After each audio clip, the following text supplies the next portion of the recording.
Oscar is always on right track. That is why Fast Track Taxi அப்ப உடனே download பண்ணுங்க. இப்போ வந்து வரும் சட்டமன்ற தேர்தலில் நீங்க எவ்வளவு சீட்டு கேட்க போறீங்க? தொடர்ந்து என்டிஏ கூட்டணியில இருப்பீங்களா? அதிமுக போனதுக்கு அப்புறம் எப்படி சார் உங்களுடைய நிலைப்பாடு எப்படி இருக்கும்? உங்களுக்கு நல்லா தெரியும், கடந்த ஒரு வருடமாக நான் சொல்லிட்டு வரேன், திமுகங்கிற அந்த தீய சக்தி கூட்டணியை வீழ்த்தணும்னா தேசிய ஜனநாயக கூட்டணி இன்னும் பலப்பெறணும். அதுக்காக அம்மாவின் தொண்டர்கள் எந்த கட்சியில இருந்தாலும் எல்லாரும் ஓர் அணியில இணைந்து தேசிய ஜனநாயக கூட்டணிக்கு வலு சேர்க்கணும்னு சொன்னேன். அதுதான் இப்ப நடந்திருக்கு. அது மாத்திரம் இல்ல, இன்னும் மற்ற கட்சிகள் திமுகங்கிற இந்த தீய சக்தியின் ஆட்சியை, மக்கள் விரோத ஆட்சியை முடிவு கொண்டு வர எந்த கட்சிகள் எல்லாம் அதுக்காக முனைப்போடு இருக்கிறார்களோ அவர்கள் அனைவரும் எங்கள் கூட்டணியை ஆதரிக்க வேண்டும் சொன்ன, அதுவும் விரைவில் நடக்கும் என்ற நம்பிக்கை இருக்கு. தேர்தல் நேரத்தில்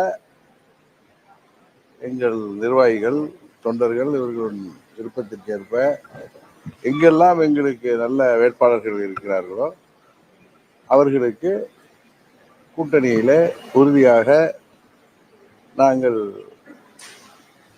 தேவையான இடங்களை பெற்று திமுக ஆட்சியை முடிவுக்கு கொண்டு வர அம்மா மக்கள் முன்னேற்ற கழகம் கூட்டணியில எல்லோரையும் அனுசரித்து செல்வோம். பெண்களை பற்றியும் மதத்தை பற்றியும் வந்து அவதூறா பேசுனதுனால அவர் மீது நம்பிக்கையில்லா தீர்மானம் கொண்டு வரணும்னு நீங்க நயினார் நாகேந்திரன் பொன்முடி மேல ஆளுநரை சந்திச்சு ஒரு சட்டமன்றத்தில் தீர்மானம் கொண்டு வர கொடுத்திருக்காரு. திமுகவில் பெரும்பாலானவர்கள் தாங்கள் எல்லாருக்கும் மேலாகவும் பிக் பாஸ் ஆட்டிடியூட்ல அவர்கள் தான் அறிவாளிகள், அவர்கள் தான் எல்லாம் தெரிந்தவர்கள் போல நிறைய பேர் பேசி வருவாங்க.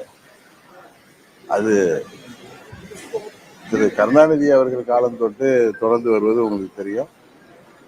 அவர்கள் யாரையும் மதிப்பதில்லை, குறிப்பாக பெண்களை சமமாக மதிப்பதில்லை. பெண்களை சிலேடையாக அவர்கள் எப்படியெல்லாம் பேசுவார்கள், அந்த தவில் புலமை வைத்து என்று உங்களுக்கு தெரியும். திரு கருணாநிதி அவர்கள் காலத்திலிருந்து அவர் சட்டமன்றத்தில் அப்பொழுது எதிர்கட்சி தலைவராக இருந்த மறைந்த காங்கிரஸ் கட்சியின் தலைவர் அவர்களை எல்லாம் எப்படியெல்லாம் பேசினார் என்பது உங்களுக்கு தெரியும். அதுபோல அம்மா அவர்களை சட்டமன்றத்தில் எப்படி எல்லாரும் அடித்து துன்புறுத்தினார்கள் என்பது தெரியும். அவர்களுக்கு வரும் தேர்தல்களிலே தமிழ்நாட்டிலே உள்ள தாய்மார்களும் தமிழ்நாட்டிலே உள்ள அனைத்து தரப்பு மக்களும் அவர்களுக்கு சரியான பாடம் புகட்டுவார்கள் என்பது உறுதியாகி வருகிறது. தமிழகத்தில் தொடர்ந்து படுகொலைகள் நடைபெற்று வருது. அதுக்கான குற்றவாளிகளை கைது செய்யறதை விட்டு என்கவுண்டர் என்ற ஒரு ஆயுதத்தை காவல்துறை கையில இருக்குது. இந்த மனித உரிமை மீறலை எப்படி நீங்க பாக்குறீங்க சார்? கைது பண்றது தானே, கைது பண்ணி தண்டனை வாங்கி கொடுக்கணும். ஆனா என்கவுண்டர் ஒரு தீர்வாயிடுமா சார்? சில நேரங்கள்ல சில குற்றவாளிகள் அல்லது குற்றம் சாட்டப்பட்டவர்கள் காவல்துறையே தாக்குகின்ற பொழுது அவர்கள் தற்காப்புக்காக இது போன்ற நடவடிக்கை ஈடுபடுகின்ற சூழ்நிலை ஏற்படுகிறது. அதை நான் நியாயப்படுத்தவில்லை. அதே நேரத்தில் காவல்துறை தனது கடமையை செய்ய வேண்டும், அதே மனித உரிமை மீறல் இல்லாமல் செய்ய வேண்டும் என்பது எல்லோருடைய எதிர்பார்ப்பு. பாஜகவோட கூட்டணியே சேர மாட்டேன் நானு அப்படின்னு பகிரங்கமா அறிவிச்ச எடப்பாடி பழனிசாமி இப்பொழுது வந்து பாஜகவோட கை கோத்திருக்கிறாரு. அவருடைய வார்த்தைகள் எப்படி பாக்குறீங்க சார்? ஏற்கனவே 2021 வரை பாரதிய ஜனதா கட்சியோடு கூட்டணி வைத்தவர் தான் அவரு. அரசியல்ல சில சூழ்நிலையில அது போன்று உணர்ச்சி வசப்பட்டு பேசுவதை எல்லாம் திரும்ப பெற்று கூட்டணிக்கு வர வேண்டிய யதார்த்தம் தமிழ்நாட்டு மக்களின் நலனை கருதி, கட்சியின் நலனை கருதி பல தலைவர்கள் எடுக்க வேண்டிய கட்டாயம் ஏற்பட்டிருக்கிறது. அதே போல்தான் எதிர்பார்க்கணும். மேடம் சசிகலாவையும் ஓபிஎஸ் ஐயாவையும் அதிமுகக்குள்ள சேர்க்கிறத பற்றி அமித்ஷா நேரடியாவே சொல்றாரு. அதிமுகவின் உள்கட்சி விவகாரங்கள தலையிட எப்பொழுதுமே எந்த ஒரு கட்சியும் அடுத்த கட்சியோட உள்கட்சி விவகாரத்துல தலையிட மாட்டார்கள், தலையிட முடியாது, தலையிடக்கூடாது என்பதுதான் ஜனநாயகத்துல ஒரு சரியான நடைமுறையா இருக்கு. அதுதான் திரு மாண்புமிகு அமித்ஷா அவர்கள் சொல்லியிருக்காரு. இல்ல, திரு பன்னீர்செல்வம் அவர்கள் ஏற்கனவே 24 தேர்தலில், பாராளுமன்ற தேர்தலில் மோடி அவர்கள் வெற்றி பெற வேண்டும், மோடி அவர்கள் மீண்டும் பிரதமராவது அவசியம் என்பதற்காக அந்த கூட்டணியில இருப்பவர். அதனால திரு அமித்ஷா அவர்கள் பன்னீர்செல்வம் அவர்களை கைவிட்டு விட்டார் என்று அதாவது பொருள்பட நினைத்தால் அது நயினார் நாகேந்திரன் அவர்கள் கிளியரா அதுக்கு பதில் சொல்லியிருக்கார். தமிழ்நாடு பாரதிய ஜனதா கட்சியின் தலைவர் நண்பர் நயினார் நாகேந்திரன் உங்க கேள்விகளுக்கு எல்லாம் பதில் சொல்லிட்டாரு. இதெல்லாம் தேர்தல் நேரத்துல இதெல்லாம் கேட்க வேண்டிய கேள்வி எல்லாம் இந்த நேரத்துல கேட்கறீங்க. அண்ணாமலையினுடைய மாற்றமோ நயினார் நாகேந்திரனுடைய புது நியமனமோ தமிழக பாஜக அரசியல் வட்டாரத்துல நீங்க கூட்டணியில இருக்கிறதுனால எந்த அளவுக்கு அது வெற்றி அடைகின்ற மாதிரி? இல்ல அதாவது பொதுவாக கடந்த 3 ஆண்டுகளில நண்பர் அண்ணாமலை அவர்களின் செயல்பாடு மிகவும் சிறப்பாக இருந்தது. திமுகவிற்கு சிம்ம சொப்பனமாக விளங்கினார். புதிய தலைவராக தேர்ந்தெடுக்கப்பட்டிருக்கிற நண்பர் நயினார் நாகேந்திரன் அவர்களே சொல்லியிருக்கிறார்கள், திரு அண்ணாமலை அவர்களையும் பாரதிய ஜனதா கட்சியையும் இருந்து யாராலும் ஓரம் கட்ட முடியாது. அவருடைய செயல்பாடு சிறப்பானது. அவர் எங்களது சொத்து என்று சொல்லியிருக்காரு. அதிலே உங்களுக்கு பதில் இருக்குது.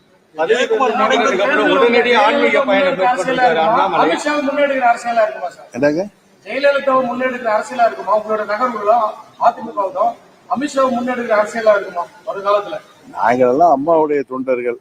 அம்மாவை பார்த்து அம்மாவிடம் அரசியல் பயின்றவர்கள். என்றைக்குமே எங்கள் அரசியல் அம்மாவை முன்னெடுத்து தான் இருக்கும். அம்மாவின் லட்சியங்களையும் கொள்கைகளையும் தொடர்ந்து அடுத்த நூற்றாண்டுக்கு கொண்டு செல்கின்ற கருவியாக அம்மா மக்கள் முன்னேற்ற கழகம் செயல்பட்டு வருகிறது.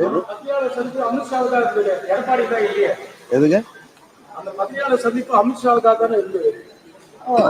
பாரதிய ஜனதா கட்சி இந்தியா முழுவதும் ஆளுகின்ற ஒரு கட்சி. அந்த கட்சியின் முக்கியமான தலைவர் அந்த பத்திரிகை சந்திப்பு நடத்துகிறப்ப அவருடைய சந்திப்பாகத்தான் இருக்கும். அது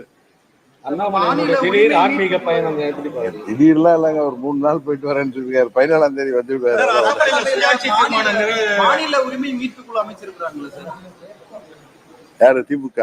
திமுக அவங்க ஆட்சியில இருந்தப்பெல்லாம் 74ல இருந்து கச்சத்தீவு என்கிற நமது உரிமையை, தமிழ்நாட்டு உரிமையை விட்டு கொடுத்தவர்கள் அவர்கள்.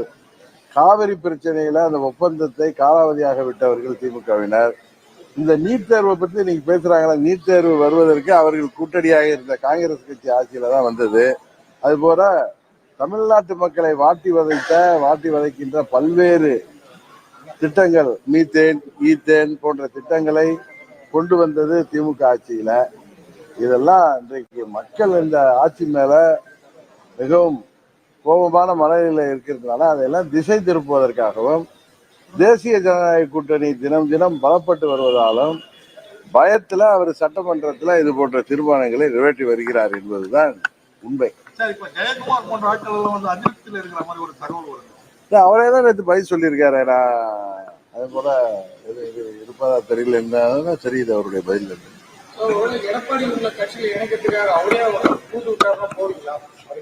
இதே மாதிரி உங்களுடைய கற்பனைக்கெல்லாம் நான் பதில் சொல்ல இல்ல இதெல்லாம் நீண்ட நாட்களாக இல்ல எது கற்பனையான விஷயம்லாம் இல்ல. ஒரு கட்சி கூட்டணியிலிருந்து விலகிய கட்சி மீண்டும் கூட்டணிக்கு வருவது அது அந்த தொண்டர்கள் விருப்பப்பட்டது. தமிழ்நாட்டு மக்கள் அனைவருமே அம்மாவின் தொண்டர்கள் அனைவரும் ஓர் அணியில் இணைந்து திமுக வீழ்த்த வேண்டும் என்று விருப்பப்பட்டதுதான் நடந்து வருது. தவிர உங்களுக்கு வேண்டுமானால் கற்பனையா இருக்கும். நீங்க இப்ப கேட்ட கேள்வியை தான் நான் கற்பனை, இது போன்ற அனுமானங்களுக்கெல்லாம் நான் பதில் சொல்ல முடியாது. ரோகி எடப்பாடி கையில அதிமுக இருக்கிற வரைக்கும் அது வீழ்ச்சி அடையும் சொல்லிட்டு நீங்களே ஒரு பேட்டியில சொல்லிட்டு இருக்கீங்க. ஆமா, இப்போ தற்போதைய அவரை அந்த கட்சி அழிந்து விடாமல் காப்பாற்றுகின்ற முயற்சியாக இன்றைக்கு தேசிய ஜனநாயக கூட்டணியில வந்திருக்காரு. அதையும் நம்ம தானே சொல்ல முடியும். நான் தொடர்ந்து மாவட்ட செயலாளர் இல்லையா இதெல்லாம் அங்க இப்ப நீங்க வேலூர் மாவட்டத்தில் சொல்றீங்க. அது எங்களது மண்டல பொறுப்பாளர் பார்த்திபன் நல்ல அனுபவம் உள்ளவர். அம்மா அவர்கள் காலத்திலிருந்து அவர்கள் குடும்பமே புரட்சி தலைவர் காலத்திலிருந்து நமது இயக்கத்திற்காக பாடுபடுவார். அவரே அந்த மாவட்ட பொறுப்பு எடுத்து பார்க்கிறார். அதெல்லாம் வெறும் அதாவது நம்ம ஊர்ல எல்லாம் பொதுவா ஆஞ்சியோகிராம் எடுத்தாங்கன்னா ஒண்ணு என்ன நினைப்பாங்க, ஒண்ணு நெஞ்சு வலி இருக்கு, இல்ல நெஞ்சு வலி வந்திருக்கணும், இல்லாட்டி ஏதாவது இதயத்துல ஏதாவது ஹார்ட் ப்ராப்ளம் இருக்குன்னு நினைப்பாங்க. ரெண்டுமே இல்லை. ரெண்டு வராம இருப்பதற்காக முன்னெச்சரிக்கையாக நான் போய் ஆஞ்சியோகிராம் எடுத்தேன். கடவுள் கிருபையாலும் உங்களுடைய வாழ்த்துக்களாலும் 100% எனது இதயம் நன்றாக இருக்குதுன்னு அப்போலோ டாக்டர்கள் எனக்கு அன்றைக்கு ஆஞ்சியோகிராம் பார்த்து சொல்லியிருக்காங்க. அதான் நான் உடனே கிளம்பிங்கெல்லாம் வந்திருக்கேன். பாமகவோட உட்கட்சி பூசல் வந்து உங்களோட கூட்டணிக்கு ஏதாவது பலன் பண்ணுமா? இல்லை, அது அவர்களுக்குள்ள அது திரு அன்புமணி அவர்கள் தான் இன்னைக்கு வெளிப்படையா பேட்டியிலே சொல்லியிருக்காங்களே, நாங்கள் எங்கள் கட்சி பிரச்சனை நாங்களே பேசி தீர்த்துக்குவோம்னு. இது மாதிரி ஒரு கட்சியில இது மாதிரி சில சமயங்களில் சில சலசலப்புகள் வரும், அதை அவர்களே பேசி நான் கருதி அவர்கள் அவரை அதை சரி செய்வார். ஒரு குடும்பம்னு இருந்தா இது போன்ற பிரச்சனைகள்லாம் வர அதை அவங்களே சரி பண்ணிக்குவாங்க.